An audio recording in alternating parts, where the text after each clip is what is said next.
안녕하세요. 뇌를 비워라 저자 유영준입니다. 이번 컨텐츠에서는 7장 한의학적 치매 예방에 대해서 이야기해 보도록 하겠습니다. 지난번 컨텐츠를 찍을 때 마이크가 이렇게 꺼져서 오디오가 제대로 들어갔는지 모르겠네요. 자, 한의학적 치매 예방.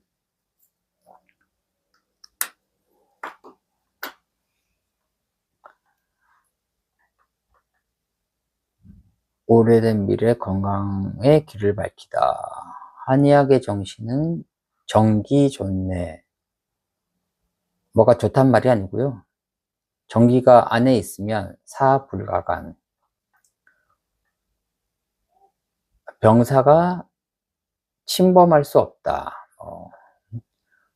이제 올바른 기운, 면역력이라든지 생명력이 몸 안에 보존되어 있으면 사악한 기운이 감히 침범하지 못한다. 이런 이 내용이 이제 한의학의 본령이자 목표거든요. 그래서 그런 이야기를 했고요. 그 다음에 이제 허실이라든지 보살에 대한 이야기가 나옵니다. 이거는 좀 생소한 측면인데요. 허하단 말은 보통 잘 아시죠? 속이 허하다. 뭘 먹었는데도 뭔가 속이 허하다, 헛헛하다. 한의학에서는 이제 정기가 충만하지 않은 상황을 허라고 얘기해요. 그러면 실은 무엇인가? 실이 뭐가 꽉 차 있는 건가? 라고 생각되지만, 사기라고 하는 것은 옛날 사람들은 병원균이나 바이러스, 이런 사땡 기운들이 많으면 실하다라는 용어를 썼어요. 그래서 허실을 구별하는 것이 한의학 진단의 요체입니다. 그래서 이제 허실이 나눠지면 치료법으로 보호법을 써야 할지, 사법을 써야 할지, 치료법이 나오게 됩니다.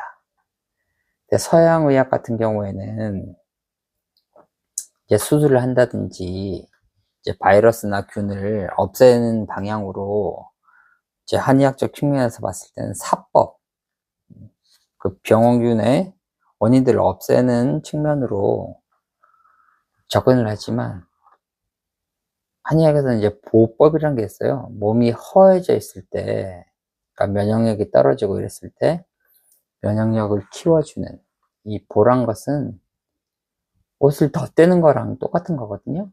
그러니까 부족한 부분을 채워넣고 돕고 하는 것이 보호입니다. 그래서 몸의 부족한 부분을 보충하는 치료를 보호법이라고 부릅니다.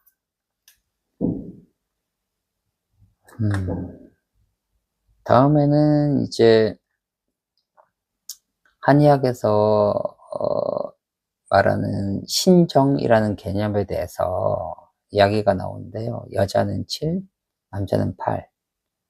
이게 7, 8이 뭐냐면 나이입니다, 나이.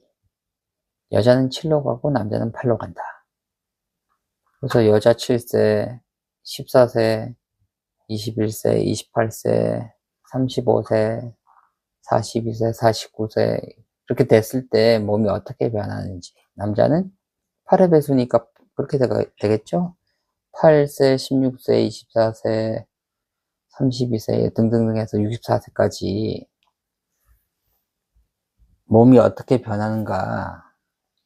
이 얘기가 왜 나왔냐면요. 이제 황제내경이라는 책에 황제가 기백에게 질문을 하는 거죠. 옛날 사람들은 백사가 지나도 동작이 서야지 않고 그렇게 잘 살았는데 요즘 사람들은 이제 막 50만 돼도 동작이 서해지고 이게 무슨 이유냐. 그래서 이제 황제신하 기백이라는 사람이 이제 대답을 하죠. 상고시대 사람들은 도를 아는 사람들이라 음양을 본받고 술수로 조화를 이루고 먹고 마시는데 절제가 있고 그렇게 했는데 그래서 백사가 지나서 세상을 떠났습니다. 근데 지금 사람들은 그렇지 않아서 술을 막 미움처럼 마시고 함부로 하는 것을 일상으로 여기고 술에 취해서 성행위를 하고 정기를 고갈시킨다. 이로써 이제 진기를 소모하여 흩뜨리며 정기를 채울 줄 모르고 때에 맞춰 정신을 통제하지 못한다고 그 이야기를 대답을 했습니다. 그러자 이제 황제가 이르기를 사람이 늙어서 자식을 낳지 못하는 것은 정력이 다해서 그런 것인가, 타고난 운명이 그래서 그런 것인가에 대한 대답으로 여자는 7세에 신기가 성해져서 연고치가 나고 머리가 길어지고 14세에 청계가 이루고, 청계가 이제 월경이죠. 인맥이 통하고 태축맥이 성해서 월경이 시작되므로 자식을 가질 수 있습니다. 부터 시작해서 이렇게 쭉 설명을 합니다. 49세까지는 어떻다. 남자는 8세에 어떻고 이렇게 쭉 내용이 나와서 16세 신기가 왕성해지고 청계가 이르러 정액이 넘치고 음양이 화합하니 능히 자식을 가질 수 있습니다. 그래서 64세까지 이야기가 쭉 나와요. 그래서 이 청계가 고갈되는 것, 청계가 이르고 몸이 한참 성장을 하고 단단해졌다가 쇠하는 것까지 다 설명을 해주거든요. 그런 내용들이 들어있습니다. 그래서 이제 신장은 물을 주관하고 오장육부의 정수를 받아 간직합니다. 따라서 오장육부가 왕성해야만 그 정수를 밖으로 쏟아낼 수 있는 것입니다. 그런 이야기들이 쭉 나와요. 그래서 여기서 이제 선천지정, 후천지정에 대한 설명을 제가 했고요. 선천지정이란 것은 이제 부모에 가서 받은 것, 말하자면 배터리 용량이라든지 그 자동차의 배기량으로 비유를 많이 하는데, 사람이 이제 생김새나 체격이 저마다 다 다르잖아요. 그런 것을 비유한 말이고요.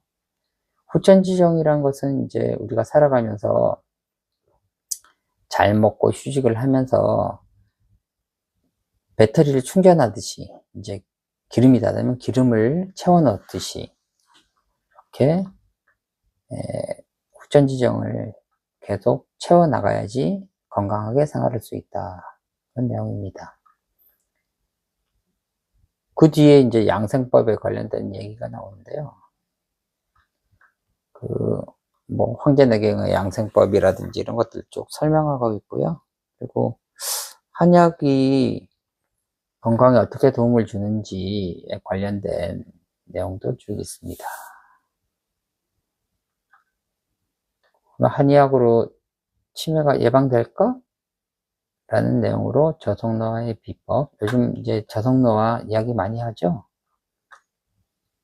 저속노화의 비법으로 나중에 나오게 될 에센스 테라피가 각광을 받게 될 것이다 라는 힌트를 주고요. 허즈는 도학자? 동의보감 첫 페이지 보면 나오는 그림부터 시작해서 설명을 쭉 책에서는 하고 있습니다. 그리고 이제 이 그림 이외에 여기 나오게 됐는지 유의정작이라는 사람에 관련된 내용 나오고요. 그 다음에 이제 내 몸으로 나를 치료하다. 양생법, 옛날부터 내려오던 이제 신선이 되고 싶어서 돌을 닦는 사람들이 했던 게 사실은 양생법 같은 거거든요. 그래서 이제 외던법이라고 해서 순이나 납 이런 걸 막 유황 이런 걸 먹어서 금단을 만들겠다라는 허황된 꿈을 꿔가지고 실제로 이제 그것 때문에 중독이 돼서 죽은 사람도 있고 폐단이 많아지자 제 도구에서는 내단법이라고 수련법을 몸 안에 있는 자기 전기신을 단련해서 양성하는 방법을 추구했습니다. 그래서 명상이나 호흡 같은 것들이 여기서 많이 발전하게 된 거죠. 그리고 하늘과 땅의 균을 먹어 뇌를 채우다. 여기서부터는 이제 쌀미자에 풀 청자 있는 거 있죠? 동의보감에서는 정을 어떻게 설명하고 있는지 설명을 쭉 하게 되고요. 그 정이라고 쓰는 글자 중에 제일 우리가 잘 들으면 잘 아는 게 정액이에요. 정액. 정액이 무엇으로 이루어졌는지 그런 내용들이 쭉 나옵니다. 한번 읽어보시면 되고요. 네. 그러면 그 과학적으로는 이것을 어떻게 바라볼 것인가. 네. 여기 보면 이제 화학식도 막 나와요. 네. 탄소 동화, 또 이화 관련된 그런 내용들이 나옵니다. 그 다음은 이제 한 가지만 먹어서 질병이 예방될까?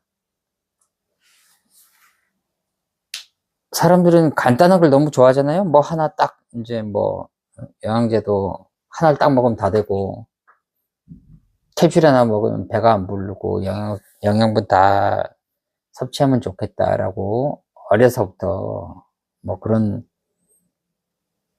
상상을 하고 그런 분들도 있었거든요. 그래서 이제 그렇게 간단하게 잘 되면 좋지만 그런 것들은 좀 드물거든요. 그래서 이제 그렇게 안 되는 이유들과 설명들을 이렇게 쭉 해놨습니다.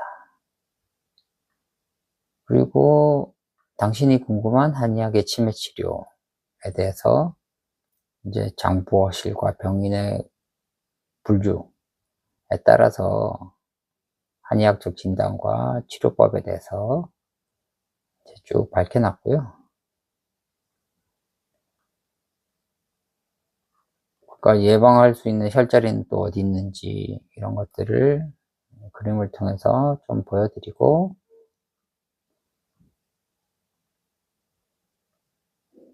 자, 쭉 넘어가면 되겠습니다. 그래서 한의학적인 설명, 치매 예방에 관련된 부분들을 7장에서 집약을 해놨습니다.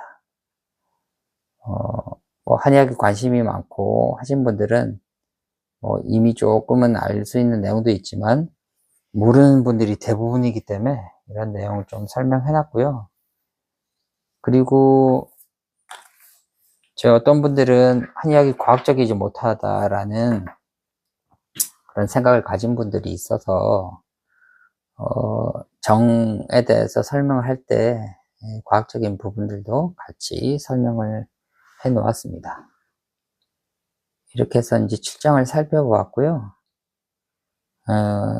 다음 컨텐츠는 이제 마지막으로 8장 설명하는 것으로 하도록 하겠습니다. 들어주셔서 감사합니다.